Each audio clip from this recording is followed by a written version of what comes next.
Continuamos aquí en Modo País, ya nos metemos directamente en nuestra primera entrevista de la mañana. Está con nosotros Daniel Pérez, antes director de empleo, hoy subsecretario de Trabajo y Seguridad Social. ¿Cómo te va, Daniel? Bienvenido. Buenos días, muchas gracias por la invitación. Bienvenido. Bueno, gracias por estar con nosotros. ¿Cómo te llevan estas primeras semanas al frente del Ministerio en uno de los roles más importantes? Bueno, entretenido debería decir, pero bueno, con un lindo desafío, un desafío que es bien importante y con un equipo además que respalda mucho el trabajo, que hace que las cosas fluyan más fácilmente, pero sin duda es un cambio de rol bien trascendente. No es lo mismo ser director nacional de empleo, donde uno se especializa en un área específica, que la subsecretaría, que tiene una mirada mucho más global del ministerio.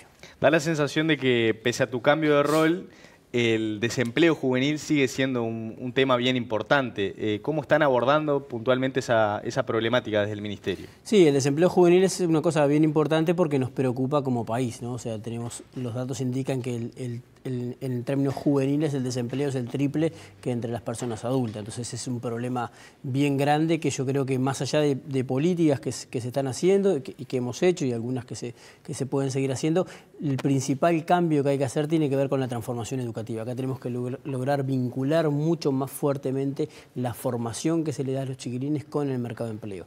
Hace unos días el INED sacó algunos datos mirando cómo era el vínculo que había entre el sistema educativo, y si uno mira en secundaria, por ejemplo, son escasos los vínculos que se hacen desde el sistema educativo hacia el mercado de empleo, tanto con las empresas como con ponerle a los chiquilines en la cabeza, decir, bueno, cuáles son las actitudes que tienen que hacer, qué es lo que hay que hacer, cuáles son las acciones, o sea, ir preparándolos. Y esto no tiene que ver con decirle a los chiquilines dejen de estudiar para trabajar, no, todo lo contrario, pero sí que parte de formar a los chiquilines es prepararlos para el mundo adulto, y eso también es prepararlos para el mercado de empleo. Y que tiene que haber una vinculación entre el conocimiento que se le da en la educación y el conocimiento que se requiere en el mercado de empleo, que muchas veces la distancia ahí es bastante grande.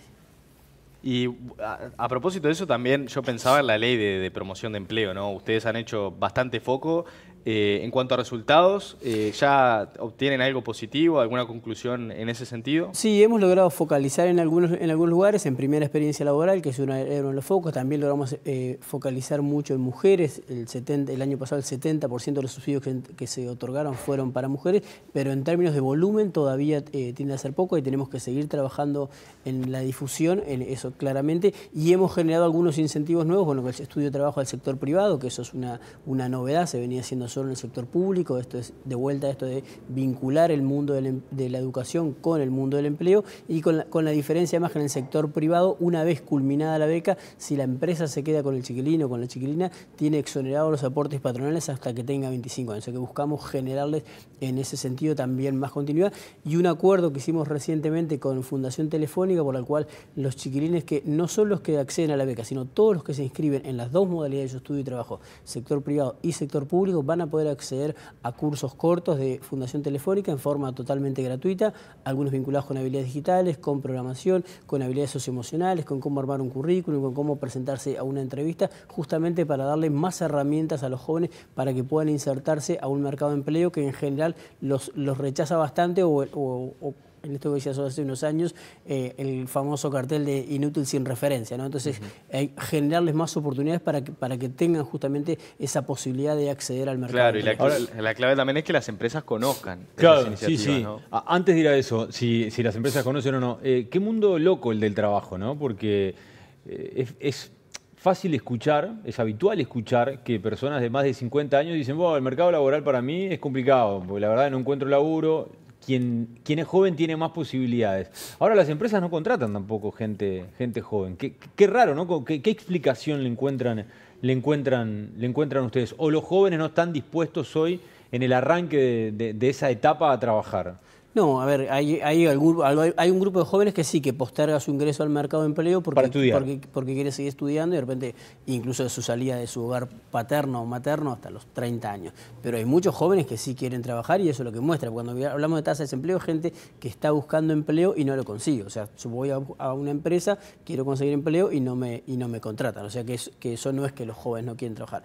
Lo que ocurre es que en general esto que yo decía, el mercado de empleo muchas veces los más jóvenes no están formados como yo lo necesito. Por eso digo que hay que fortalecer mucho el mundo de la educación, que esté más pensado hacia el mercado, al mercado de empleo, y entonces hay cierta reticencia. Y en el caso de los mayores de 45, que es verdad que tienen dificultades, a veces lo que ocurre es que salieron muy tempranamente del sistema educativo y no tienen necesariamente las competencias que hoy requiere el mercado de empleo, que es un mercado que es muy dinámico, mucho más dinámico que el resto de la sociedad, digamos, y entonces requiere que uno esté actualizándose de modo permanente.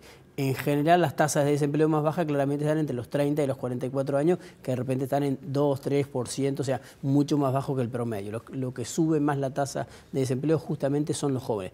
Los mayores de 45 años tienen dificultades para elegir empleo, pero no es un problema de tasa, porque en términos de tasa de desempleo, o sea, de cantidad también son pocos, son cerca del 3%. Pero claro, para cada uno, cuando yo estoy buscando empleo y tengo que mantener una familia y no lo consigo, para mí es un drama. Entonces es por eso que también desde la Ley de Promoción de Empleo buscamos generarles incentivos a eso. Da la sensación que el mensaje hoy para los más jóvenes es no salgas del sistema educativo, ¿no? Si salís del sistema educativo, prácticamente estás condenado a no conseguir un empleo de calidad. Sí, a ver, el sistema educativo, yo diría, uno de los desafíos que tiene este país, que debería proponerse al próximo periodo, es universalizar el bachillerato. Es decir, todos los gurises que tengan 18 o 19 años tienen que terminar el bachillerato. Así como cuando yo era joven decía, bueno, tenés que saber leer y escribir. Bueno, hoy el saber leer y escribir es equivalente al bachillerato. Entre otras cosas, para acceder al mercado de empleo, justamente a mejores niveles, pero además para continuar después, porque los empleos mejores y los empleos mejores pagos requieren niveles de educación, por lo menos de enseñanza media, pero en muchos casos niveles de educación terciaria y universitaria. Pero para eso la sociedad necesita ese piso, porque además eso es lo que nos permite construir mejores empleos, mejorar la productividad, generar mayor valor agregado, y entonces poder exportar más a mayores valores y por tanto a partir de ahí poder también generar mejores salarios, que es lo que todos queremos. Hay un tema que también está en la agenda y que realmente me toca de cerca, bueno, por ser de Minas, lo veníamos siguiendo desde hace varias semanas. Finalmente se llegó a un preacuerdo para que Fábrica Nacional de Cervezas, bueno, continúe operando con algunos cambios en la plantilla. Pero te quiero preguntar puntualmente por las negociaciones y por esa reunión que me imagino que participaste. ¿Te preocupa esa falta de competitividad que reclama de cierta forma el sector industrial?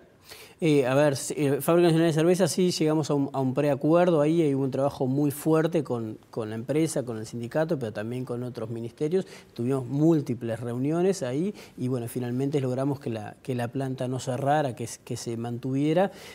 Sí, obviamente que preocupa la falta de competitividad y parte tiene que ver con esto que yo decía también. Nosotros necesitamos que las empresas sean más productivas, que produzcan más. Tenemos que mejorar. El ministerio a principio de año, ya sobre el año pasado arrancamos, pero a principio de años estableció una mesa que viene trabajando, una mesa tripartita justamente para discutir el tema de productividad. Buena parte de la competitividad tiene que ver con cuánto producimos nosotros, con la capacidad que tenemos de producir y con la posibilidad además de incorporar nuevas tecnologías. Acá muchas veces hay que incorporar maquinarias que nosotros no tenemos, pero no es solo comprar la máquina, que muchas veces es cara, y traerla, sino también después capacitar a la gente, y la gente tiene que tener determinadas habilidades, determinadas competencias que le permita hacer uso de esa máquina. Eso nos permite como país ser más competitivo y eso es lo que nos permite que no se pierdan fuentes de empleo y además, de vuelta insisto, en esto de buscar generar mejores salarios. ¿Hay alguna otra empresa que esté en una situación similar que usted conozca? No, que nosotros conozcamos, no. En el Ministerio siempre hay conflictos todo el tiempo, de todo tipo. Algunos son más puntuales, algunos como este tienen más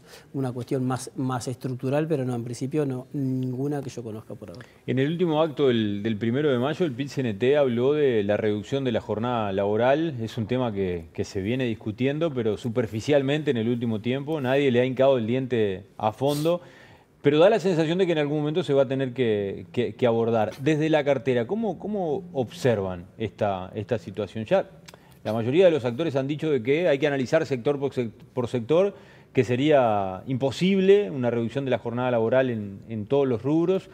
¿Cuál es la visión suya? Sí, bueno, exactamente. Es imposible hacer una reducción de la jornada laboral de modo genérico y de vuelta está atado con esto de nivel de productividad. Usted imagínense un kiosco cualquiera que tiene una persona empleada que trabaja 8 horas al día y que le paga X dinero. Si esa persona pasa a trabajar 6 horas al día en vez de 8 y cobra el mismo salario, el kiosco para poder mantenerse tiene que vender en 6 horas lo que vendía en 8. Si no, no hay forma de que se sostenga.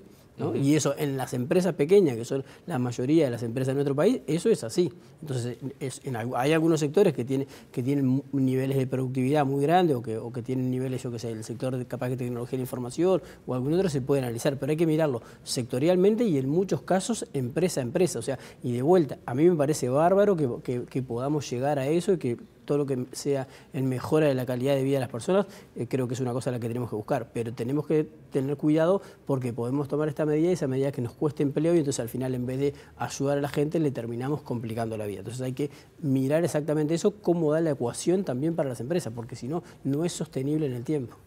Podríamos indagar en varias áreas, ¿no? Pero, por ejemplo, el sector pesquero es un área que está en crisis, que de hecho diferentes protagonistas han salido a reclamar, a pedir soluciones. Incluso el exministro Mieres habló de que era una situación muy compleja. ¿Ven alguna posible solución, por lo menos en el corto plazo? Sí, ese es un sector que tiene dificultades estructurales ya de bastante tiempo atrás. Ha tenido algunos momentos críticos. Ahora venimos también conversando mucho. Venimos haciendo intensas reuniones, tanto con la parte empresarial como con los trabajadores y el modo conjunto de los dos. Yo confío en que podamos llegar a buen puerto, pero esto requiere mucho diálogo, mucho conversar, mucho mirar cada una de las partes e integrar además otros actores también del mundo gubernamental, otros ministerios ahí y entre todos ver de cómo armar el puzzle para poder solucionar eso. Pero todavía estamos trabajando de modo bastante intenso. Bien, y en relación a la campaña electoral quizás también sería bueno saber cuáles son por lo menos sus visiones. Ya estamos en la recta final, hoy lo decía Miguel, bueno, cómo se posiciona el Partido Independiente y qué expectativas tiene también. Sí, bueno, el Partido Independiente que no tiene competencia para la candidatura presidencial, que es el exministro Pablo Mieres, es nuestro candidato, se posiciona, bueno, justamente presentándose como una oferta electoral a la ciudadanía y pidiéndole que este 30 de junio vaya a votarnos, porque este es un piso para que nosotros podamos también tener una presencia más fuerte en octubre. Nosotros nos jugamos que el partido tenga un nivel de representación más importante en octubre, pero ese nivel de representación arranca ahora. Y el nivel de representación no tiene que ver con una cuestión de cargos, sino que tiene que ver con la posibilidad de incidir más, con la posibilidad de tener una incidencia notoriamente más importante en la coalición de gobierno y en cuáles van a ser las políticas que se implementen en los próximos 5 años. Ustedes, parte de lo que ha sido el Ministerio de Trabajo, lo que ha sido la acción del Ministerio de Trabajo, tiene que ver con que estuvo al frente justamente de Pablo Mieres, pero además hay otro montón de actividades, de jerarquías que tuvimos, otros cargos de gobierno en los cuales hemos tenido un buen desempeño. Entonces por eso les pedimos justamente a la ciudadanía que nos acompañen y porque además sí tenemos una interna, digamos, dentro de Montevideo. En Montevideo tenemos, el diputado Iván Posada no va a ser más diputado y tenemos 4 listas, yo encabezo una de las agrupaciones y justamente quiero darle este enfoque que yo decía recién, que a mí me preocupa, que es el tema de, por un lado, la reducción y eliminación de la pobreza infantil, el tema de la educación y sobre todo esto que para mí es una meta que el país se tiene que poner, que es universalizar el bachillerato y también trabajar en lo que tiene que ver con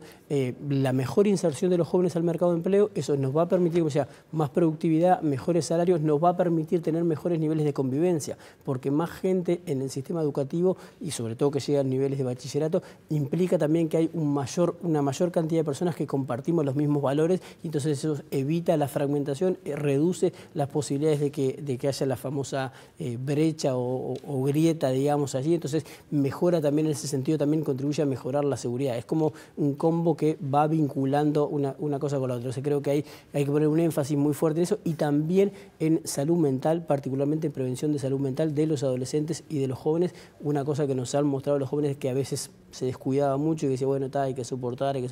No hay que soportar tanto, más bien que hay que tratar de cuidarnos, tratar de prevenir, tratar de evitar que lleguemos a estar mal para tener que reconstruir cosas. Entonces también hay que apostar ahí. Niñez y juventud deben ser las prioridades del próximo gobierno.